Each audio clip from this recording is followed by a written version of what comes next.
আজি আন এটা ভিডিঅ' লৈ মই আহিলোঁ। আজি কেইদিনমান আগত মই এটা পৰ্টেলত দেখিলোঁ যে কছাৰী জনগোষ্ঠীৰ জাতীয় দল সংগঠনবিলাকে বিচুৱা বা বেচমা উদযাপন কৰে, কিন্তু বিচুৱা আৰু বেচমাৰ সাংস্কৃতিক অনুষ্ঠানত কছাৰী জনগোষ্ঠীৰ ভাষা, সংস্কৃতি, নৃত্য, কলা কৌশলীবিলাকে স্থান নাপায়। তাৰ বিপৰীতে অন্য জনগোষ্ঠীৰ নৃত্য, কলা কৌশলী বা গায়কে স্থান পায়। আৰু এই প্ৰশ্নটো সেই পৰ্টেলটোৰ জৰিয়তে উত্থাপন কৰিছে একদম সঁচা আৰু সঠিক বুলি মই ভাবোঁ। যে সচৰাচৰ মই ক'ব গ'লে আমি একোজন মুখা পিন্ধা কোচ-ৰাজবংশী, মানে একদম অপ্ৰিয় সঁচা ক'লে আমি একোটা ভণ্ড জাতীয় নেতা। জাতিৰ প্ৰতি আমাৰ দায়বদ্ধতা নাই, জাতিৰ ভৱিষ্যতৰ উত্তৰণৰ কাৰণে আমাৰ কোনো চিন্তা নাই। আমাৰ ঘৰলৈ জাতীয় নেতৃত্বক দি নিজে কেনেকৈ ব্যক্তিগতভাৱে জনপ্ৰিয় হ'ব লাগে, নিজে কেনেকৈ সংস্থাপিত হ'ব লাগে, সেইটোৱেই আমাৰ উদ্দেশ্য।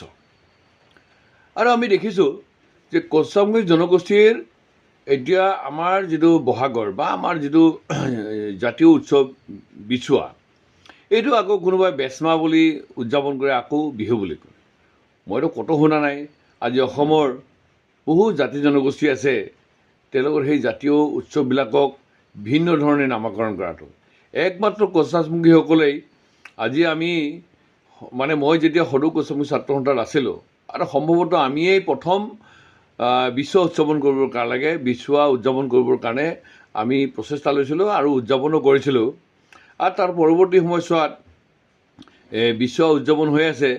আৰু বিচুৱা উদযাপনৰ জৰিয়তে সঁচা অৰ্থত কছাৰী জনগোষ্ঠীৰ ভাষা, সংস্কৃতি, আমাৰ গায়ক গায়িকাসকলে প্ৰাধান্য পাইছে নে পোৱা নাই, সেইটো এটা চিন্তনীয় বিষয়।